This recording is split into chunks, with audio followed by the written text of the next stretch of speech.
tabanı diktim. Bu şekilde. Taban dikildi. Şimdi bunun üst sıralarını dikeceğim. Arkadaşlar üst sıralarını 7'den başlayarak dikiyorum. Çünkü en alttan başlıyor 7. Ne yapıyorum? Önce şu arkadaki şeritlerle bunu birleştirmem lazım.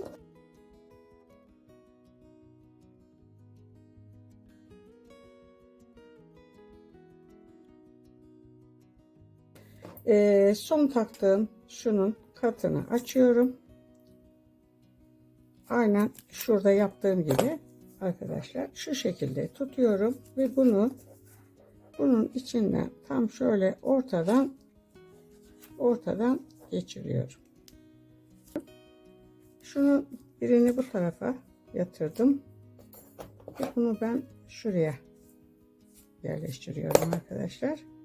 Şöyle diğerini de döndürüyorum. Bunu da şuraya giriyorum. Bakın şeritin bir tarafı tuttu. Gördünüz mü? Şimdi döndürüyorum. Bu sefer ne yapıyorum? Burayı birleştireceğim.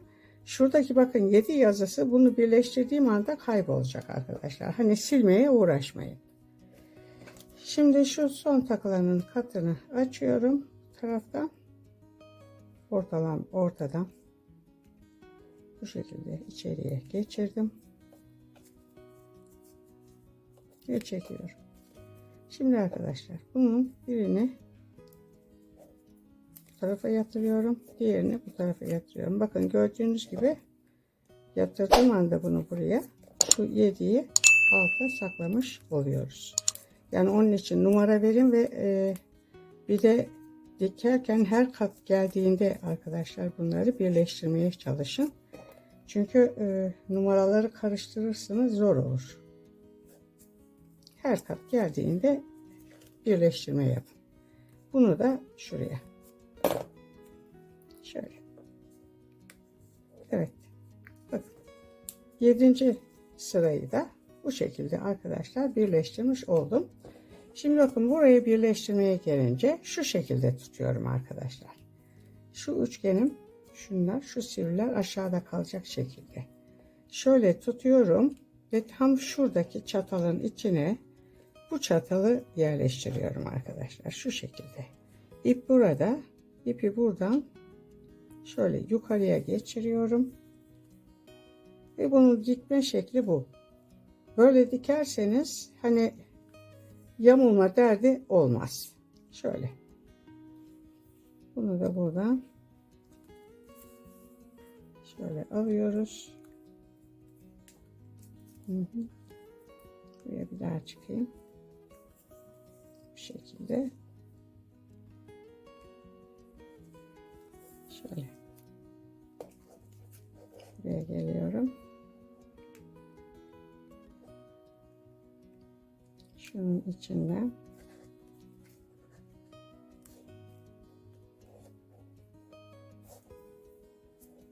ve şuradan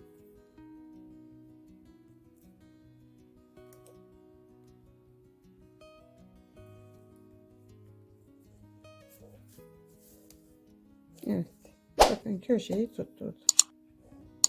Bu şekilde arkadaşlar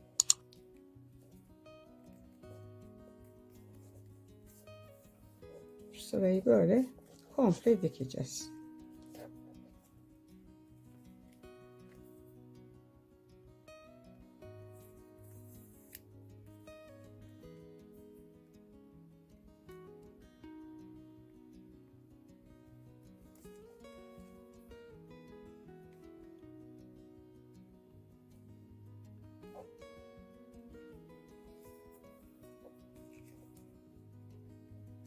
Evet.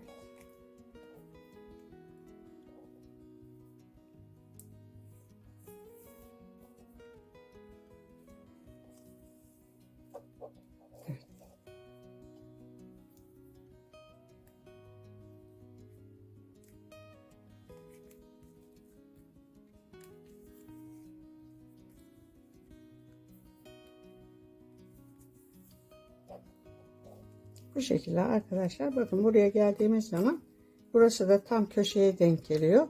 Şimdi bakın bunu dikilmiş olarak düşünün. Şöyle yatırdığım zaman çıkıntılarımız oldu. Bakın şurada bir boşluk, burada bir boşluk ve desenler başlıyor.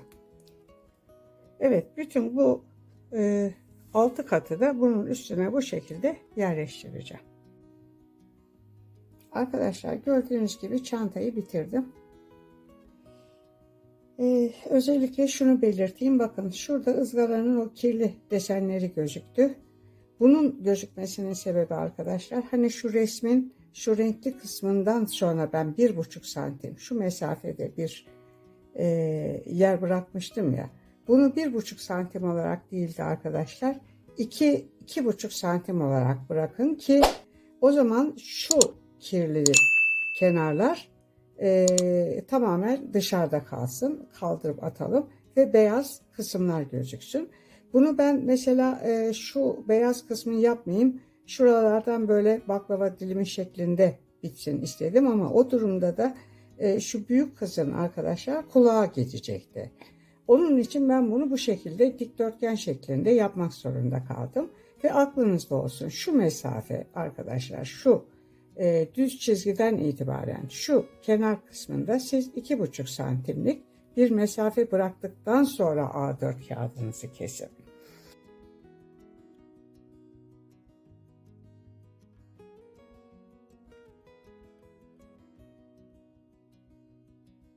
Evet arkadaşlar çantam bitti. Şöyle bir sap yaptım. Daha önceden yapmıştım ben bunu. Helezon makromeden helezon çanta sapı. Bununla ilgili arkadaşlar videom var. Bu videomun resmini konuşmamın sonuna koyarım. Siz o açıklama kısmına da video linkini eklerim. Oradan siz bu çanta sapını nasıl yapacağınızı görürsünüz.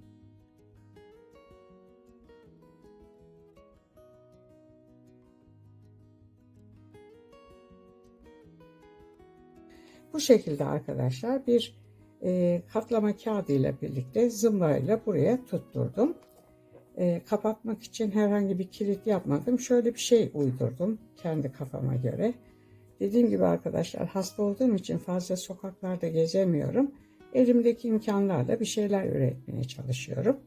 Şimdi ne yaptım arkadaşlar burada? Şu arka taraftan şöyle bir parça yaptım. 4 tane. Sağlı sollu örerek getirdim ve bunu şimdi şuralardan içeriye sokacağım. Bunu sokabilmek için arkadaşlar şöyle hesaplıyorum. Şöyle ortaladım ya. Şöyle 1, 2, 3, 4. de bir delik açtım. Bu taraftan da 1, 2, 3, 4. de şuradan da bir delik açacağım. Eğer sizin zımba makineniz yoksa arkadaşlar başka türlü de yapabilirsiniz diyeceğim ama yani o kuş gözünü takmanız için mutlaka şöyle bir makinenizin olması lazım. Yahut da şunun basma kalıplı bir bölümü olması lazım. Şimdi arkadaşlar ben bunu şuradan şu şekilde şöyle zımbayı bastıracağım. Şöyle bir aletim var benim. Bunu bastırıyorum arkadaşlar.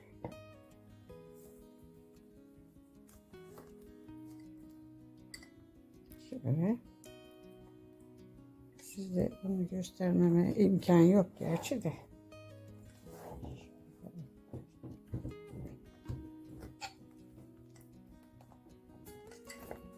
Bak. Bak. Gördünüz mü? Bir tane daha basacağım. Kuş gözlerine taktıktan sonra iplerimi geçirdim ve kuşlarına da şöyle tahta boncuklar taktım. Şu şekilde arkadaşlar çekerek çantanın ağız kısmını kapatacağız ve bu şekilde düğümleyeceğiz. Açacağımız zaman da arkadaşlar şu şekilde şöyle çekerek açacağız. Bu şekilde. Dediğim gibi arkadaşlar hani sokağa çıkma şansım olmadığı için böyle bir şeyler uyduruyorum kendi çapımda. Bu şekilde olacak. Kapatırken de dediğim gibi şöyle çekeceğiz. Bu şekilde çekeceğiz. Evet arkadaşlar. Desen çalışma gördüğünüz gibi bitti. Buna bağlı ben bir de pano olarak bunu kullanmadım. Çanta yapayım dedim. Videom burada sona erdi. Arkadaşlar videomu beğenmeyi, kanalıma abone olmayı unutmazsanız mutlu olurum. Bundan sonraki videolarda görüşmek üzere. Hoşça kalın.